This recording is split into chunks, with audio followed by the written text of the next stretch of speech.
see my baby? Where's my baby? You haven't had your baby. You need to lay down and have your baby. You can't steal other people's baby. You gotta have your own. It's 143, one of the best cows in the herd, highest ratioing. We've kept bulls out of her, we've kept heifers out of her. She's a good old cow. 11 years old. Quite the character. That's 920's mommy. Good cow. I'm 143 and I've got that calving feeling. Look at that bag. Have a calf before long.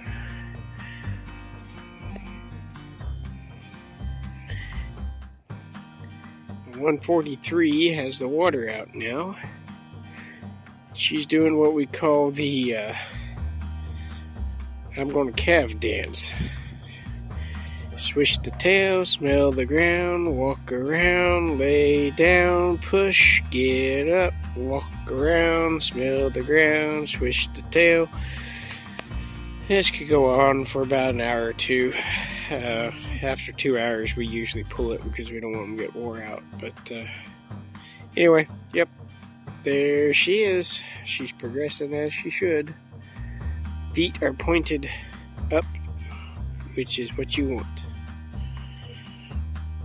Means it's coming correctly, and both of them are there. That's even better. 143, she's down and trying, slowly progressing, doing the dance. Stand up, move, smell the ground, wiggle the tail, walk around, lay down, again and again. She's got company though. There's another heifer right over the hill there that's doing the same thing. 097, I think. 143 had her baby. She's a very vocal mom and wants everybody to know she had her baby. And now we've got a few others here trying to steal her baby. That means they're probably starting to try to kill. Poor little kid.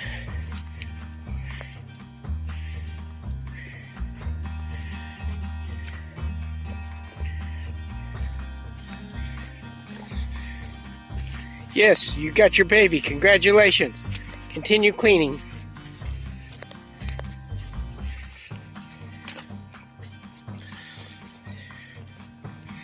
Haven't even looked up to see what it's out of. It's probably out of 828 or GW.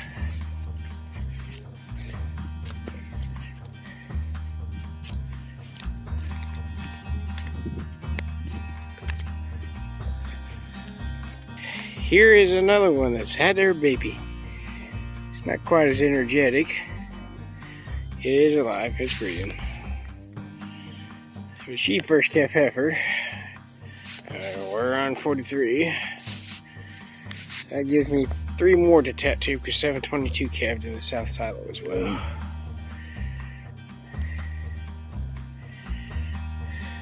And it looks like we got more looking. We had 10 last night. I tattooed 8 this morning. So it's been busy. Hey mama, what's your number?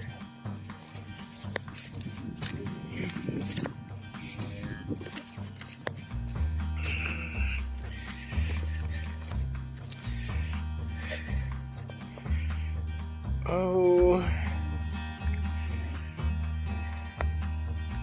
you got to love tagging show cows. Hi 782, we're gonna tag you baby. I didn't bring you anything to eat, I'm sorry girl. Is it okay if I tag your baby? Okay. I think he's gonna be number 248. You got a pretty baby. Yeah, it's another little heifer baby. Hey, pretty. Talking with the cows. Look at that milk. Yeah, you're gonna be feeding a good calf. Gotta love your cows. An 82 with their little 248 calf out of GW or 721. All tagged and ready to go. Aww.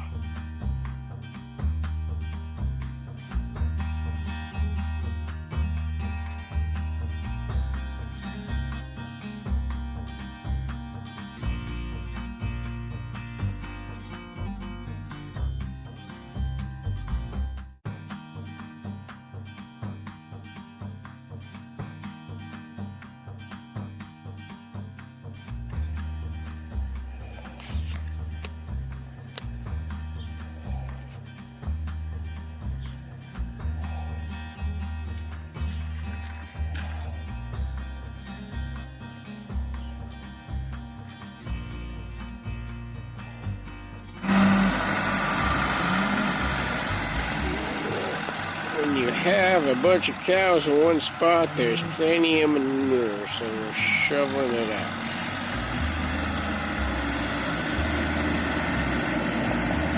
Making it a little nicer to walk for us in them. We're doing dry spots in the way.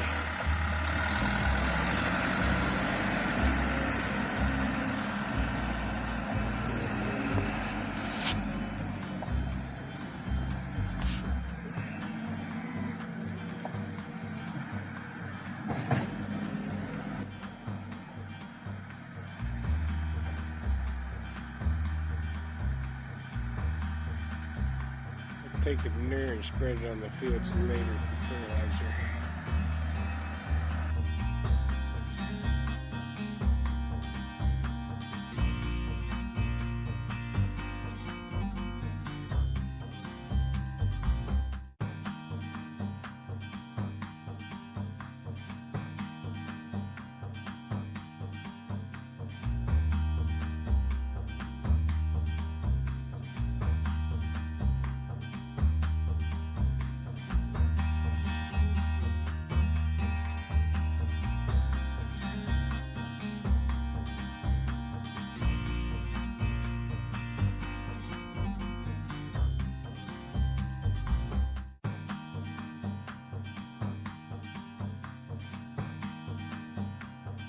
So now we're in the new Ideal Combine here, and we're missing something. The steering wheel. No steering wheel.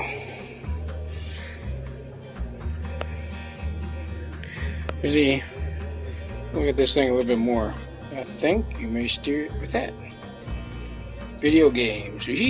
So we are at the closing of the day. We're in the Fendt 936 Vario. We could have taken the 1042, but Elliot is driving today. These Fendts are so easy to drive that even he's got them figured out.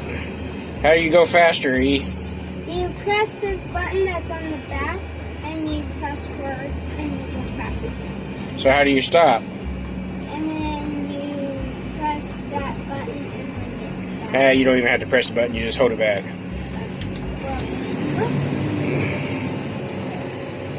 Yeah. So, anyway, see, he can drive it, so, yeah, this is the fun and joy of being a farm kid, homeschooled farm kid. You get to go play with Dad and equipment. Huge shout out to Ag Revolutions for putting this on and whatnot. Pretty nice tractor. I think his mother's going to be jealous when she finds out. Earlier we test drove the 1042 Fendt, which had the optional auto turnaround. That was kind of cool. This one does not.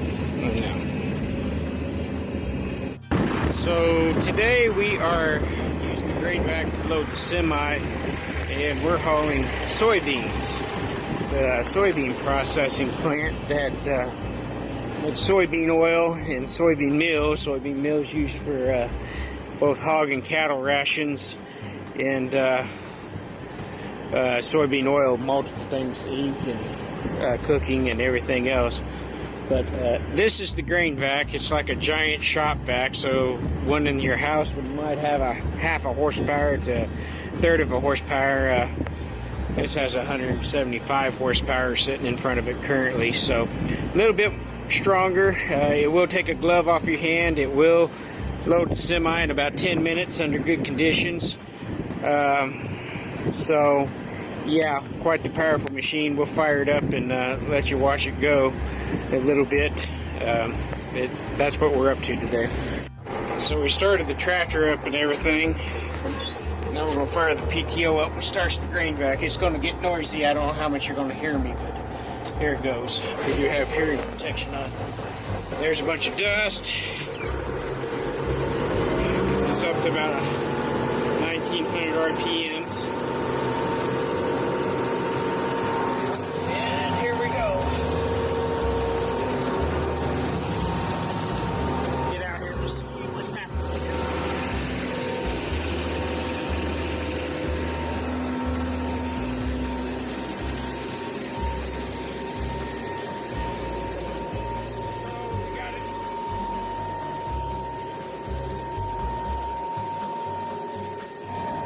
So what we have is a, you see it right there going into the grain bin, a pipe that's using to suck into there.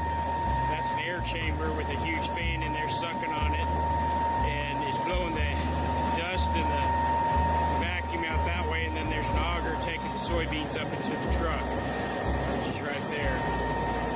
So we're going to load this truck to approximately 80,000 pounds, which would be a little over 800 bushels, 850 bushels on this truck, due to its high empty weight, but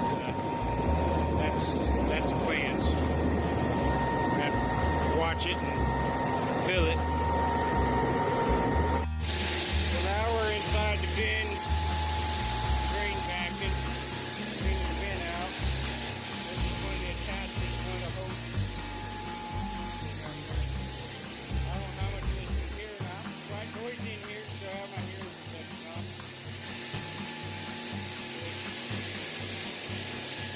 Hoping the mic on it works as well. But yep, this is what we're doing. Fill this semi again. At least the semi load in here. Alright, back. So we make 3 piles of the semi, back, center, and rear, and after that it's done. It'll be full. We're working on our 3rd stop now. I usually start at the back and work my way forward because it's going downhill that way, so it's easier on the clutch and stuff to move the truck. But yeah, it doesn't take long. Maybe I can explain a little bit of the process here. You first pull up and kind of check in. They use some probes to test the soybeans that are in your truck and grade them according to USDA specs by test weight, moisture content, and some other stuff. But here's the truck in front of me getting tested.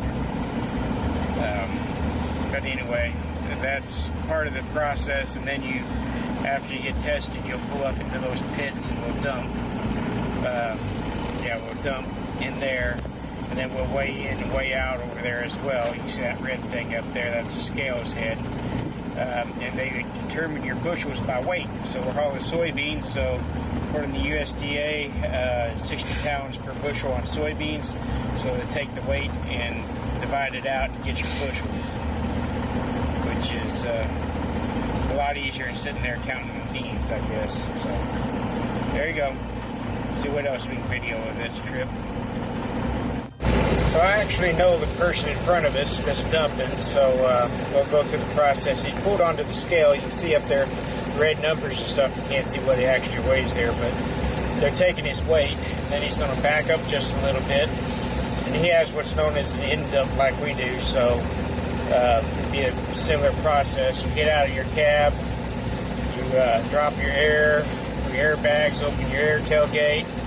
There it goes, and then you will end up raising the bed up. It takes a little bit of time.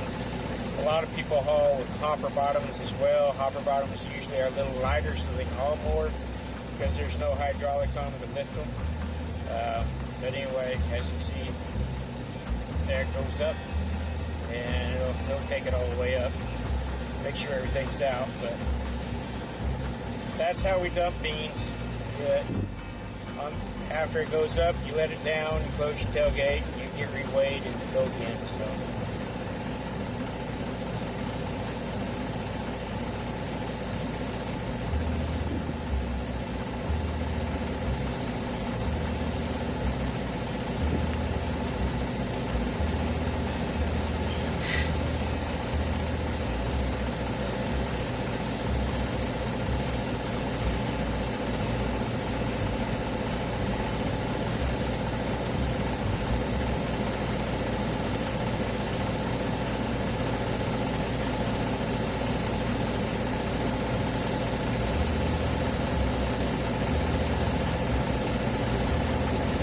quite dusty. You have to watch while dumping. They don't want any sparks or anything. That's the reason there's no smoking around this, because the fine dust can catch fire and cause an explosion. And then usually there's a secondary, because the first explosion shakes a bunch of dust loose elsewhere and it blows up again. So kind of dangerous, but just be respectful of it and you'll be okay. And there it is. So now he'll lower his bed, pull forward a little bit, and get reweighed. He's already got his tarp rolled, so as soon as he gets weighed, he'll pull off the scale, and then it'll be our turn.